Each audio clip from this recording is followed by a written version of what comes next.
আজকে আমার অন্তর্বর্তীকালীন সরকারের যারা মাননীয় উপদেষ্টা রয়েছে তারা হয়তো সৎ, তাদের হয়তো ওই দক্ষতা রয়েছে, কিন্তু এই বিপ্লবটা ধারণ করে যে দ্রুত গতিতে কাজ করা, যে ভিতরে বিপ্লবী চেতনাটা থাকার কথা, এটা আমরা আমাদের জায়গা থেকে এই শূন্যস্থান তাদের ভিতরে দেখতে পাচ্ছি।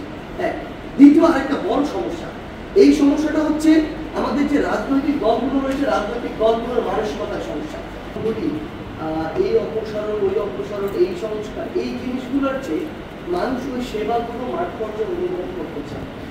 যেই মানুষটা একটা অটোতে উঠে এক জায়গা থেকে আরেক জায়গায় যায়, কিংবা যেই মানুষটা অটোটা চালায়, সে এইটুকু চায় যে দিনের বেলা সারাদিনে ওকে অটোতে যেন ওই 200 টাকার চাঁদাটা না দিল।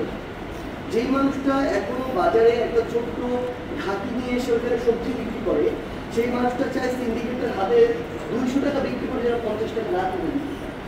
একইভাবে ওই মানুষগুলো তাদের জায়গা থেকে চায় এই যে দ্রব্যমূল্য, যেটার সাথে তারা সরাসরি দায়িত্ব, এগুলোর জন্য একটা তাদের সহনীয় পর্যায়ে ছিল।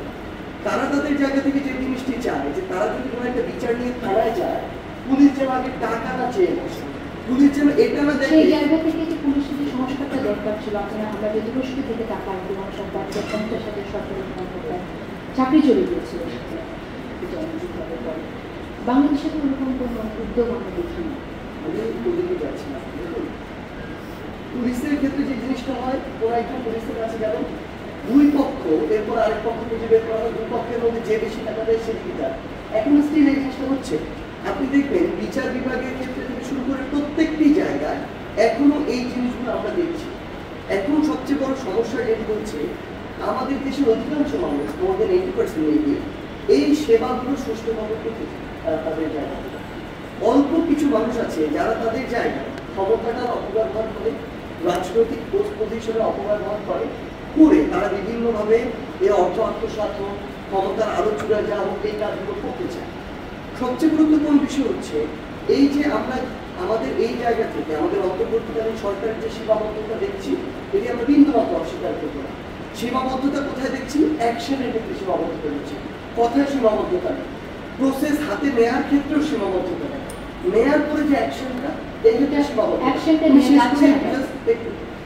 এখানে একটা সীমাবদ্ধতা। আমরা আমাদের জায়গা থেকে মনে করি এই রাজপথে যেই মানুষগুলো চোখের সামনে রক্ত দেখেছে, লাশ দেখেছে, জীবনগুলো এভাবে একদম নির্বিচার একটার পর একটা জীবন চলে যেতে দেখেছে, তাদের ভিতরে যে বিপ্লবটা, আজকে আমার অন্তর্বর্তীকালীন সরকারের যারা মাননীয় উপদেষ্টা রয়েছে তারা হয়তো সৎ, তাদের হয়তো ওই দক্ষতা রয়েছে, কিন্তু এই বিপ্লবটা ধারণ করে যে দ্রুত গতিতে কাজ করা, যে ভিতরে বিপ্লবী চেতনাটা থাকার কথা, এটা আমরা আমাদের জায়গা থেকে এই শূন্যস্থান তাদের ভিতরে দেখতে পাচ্ছি।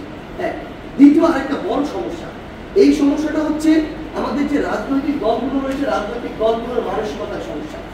আমরা বিগত 16 বছর ফ্যাসিস্ট আওয়ামী লীগ দ্বারা নির্যাতিত হয়েছে, নিপীড়িত হয়েছে। আমরা আজকে যখন এই খুনি হাসিনাকে এখান থেকে সবাই ঐক্যবদ্ধভাবে সরানোর পরে এখন আমরা জনগণের এবং দেশের চাহিদাকে প্রাধান্য না দিয়ে আমরা ব্যক্তি, গোষ্ঠী, দলের চাহিদাকে প্রাধান্য দিচ্ছি। আমরা দেখছি আজকে হাইকোর্টে একজন বিচারপতি সবচেয়ে যোগ্য মানুষটা হচ্ছে কিনা এটা আমরা দেখছি না, আমরা দেখছি কি আমার দলের হচ্ছে কিনা। এই যদি আমরা সংকীর্ণ চিন্তা থেকে বের না হতে পারি আমাদের রাজনৈতিক দলগুলো, তাহলে এই যে প্রত্যাশিত আমরা যেটা মনে করছি অন্তর্বর্তীকালীন সরকার করে ফেলবে, এটা জীবনও করতে পারবে না। থার্ড আর একটা গুরুত্বপূর্ণ ব্যক্তিগত জায়গাটা, আমরা মানুষ, সাধারণ মানুষ যারা, আমরা খুব একটা ভালো না। মাঠ পর্যায়ে ঘুরে ঘুরে যেটা দেখা গেল, আমি আজকে 12 ঘন্টা যদি যে কোনো একটা জেলায় গিয়ে অবস্থান করি, 12 ঘন্টার মধ্যে 6 ঘন্টা আমার নষ্ট হয় তদবির শুনতে শুনতে। 6 ঘন্টা যে বাকি থাকে, এই বাকি 6 ঘন্টা মধ্যে 3 ঘন্টা আমার সময় নষ্ট হয় কে কোথায় থেকে কোথায় ট্রান্সফার হবে, কোথায় গেলে কার সুবিধা হবে এটা শুনতে শুনতে। অর্থাৎ যতদিন না আমরা ব্যক্তিগত জায়গা থেকে ব্যক্তির চিন্তার বাইরে রাষ্ট্রের এবং জনগণের চিন্তাকে প্রায়োরিটি না দিতে পারবো, ততদিন একটা সরকার, অন্তর্বর্তীকালীন সরকার হোক আর নির্বাচিত সরকার হোক, কোনোদিন আমাদের প্রত্যাশা অনুযায়ী